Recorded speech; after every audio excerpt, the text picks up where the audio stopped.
What is going on, Jet fans? Matt O'Leary back with another video. In today's video, I want to get into the Jets' unofficial depth chart. So let me just preface by saying that this first unofficial depth chart does not mean that it's a lock that this is what it's going to be when the season starts. In fact, when you look back at the 2022 depth chart at this time, the first unofficial depth chart, Sauce Gardner and Bryce Hall were splitting a starting spot.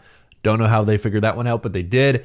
Garrett Wilson was running with the second team, and there were a lot of other examples of just strange things happening. So usually the young guys are a little bit further down the depth chart at first, and then they get bumped up as it goes. So let's pull up the depth chart right now and go over what we see. Really, on the offense, I feel like there's not a ton of surprises. They have both what it could look like in a 3 wide receiver set and a 2 tight end set. 2 tight end set has Conklin and Rucker as the 2 tight ends.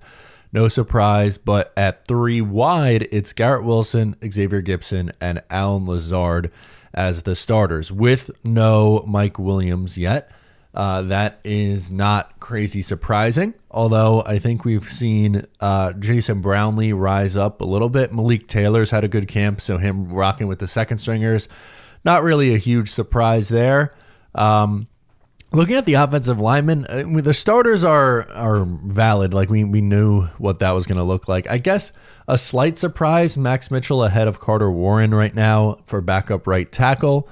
But pretty much the rest is okay. The one thing that doesn't bode well for Izzy Abanikanda is that he's listed as the 4th string behind 2 rookies. And as I mentioned, the rookies in years gone by usually had to earn the spot, and they are already listed ahead of Izzy. And that's how I would have it too, by the way. Like I personally am not crazy surprised by it, but based on past history, not great. And when we get to the kick and punt returner option depth chart, not great for Izzy Abanikanda as well.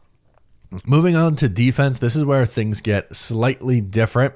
So Jermaine Johnson, Quinnen Williams, Javon Kinlaw, those 3 make sense. Michael Clemens as the first starting edge. I guess if you go by camp reps, not crazy surprising that he is here. You'd like to see Will McDonald maybe get that opportunity at some point. Tack McKinley's had a really good camp. The rest of this group is really not all that surprising. Hassan Reddick has not reported, so that's why he's listed all the way down here at the bottom. If and when he reports, he would jump in this spot here, and I would imagine Michael Clemens goes to the 2nd string. I've mentioned this before, but I think the linebacker competition is going to be a tough one. So in a base 4-3, the Jets almost never use that, though. They have Jamian Sherwood, CJ Mosley, and Quincy Williams. They usually run a 4-2-5. So it was going to be Mosley and Williams out there, but Sherwood's had a really good camp, and Chaz Surratt and Zaire Barnes, you could kind of say the same thing about, because both those guys have had strong camps and fighting for that 4th linebacker spot. Hey, hell, even Sam Iguavoen too is a name that's been mentioned a few times during training camp. So Jets having a little bit of a battle there at linebacker. Secondary makes sense as well. I mean, you have Quantez Stiggers backing up Sauce Gardner. He's had probably the best camp for corners outside of the starters. Brandon Eccles backs up DJ Reed in the nickel back. You have Brandon Codrington. Brandon Eccles also could play a little nickel back, so I wouldn't be surprised if he could go in at that point and fill in for Michael Carter if need be. At safety, Chuck Clark, Tony Adams, your starter. No surprise. Keep it rolling. Kicker, Greg Zerloin. Punter, Thomas Morstead. Thomas Morstead also the holder. And here you go. There's a long list of punt returners and kick returners. Xavier Gipson, Isaiah Davis, number 2, slight surprising. Malachi Corley, Brandon Codrington. No Izzy Abanikanda here, which that, again, I don't think bodes well for his chances of making this team. Maybe that changes for the next unofficial depth chart and then the next one down the line. But for right now, biggest takeaways for me or biggest surprises, I guess, Michael Clemens technically listed as a starter over Will McDonald. Just where they have or don't have Izzy Abanikanda.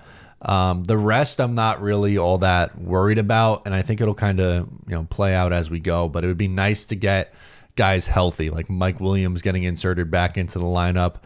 Same thing with Hassan Reddick. I think that just helps things. So let me know what your thoughts are down below in the comments on the Jets' first unofficial depth chart. I'm Matt O'Leary. I'll catch you next time.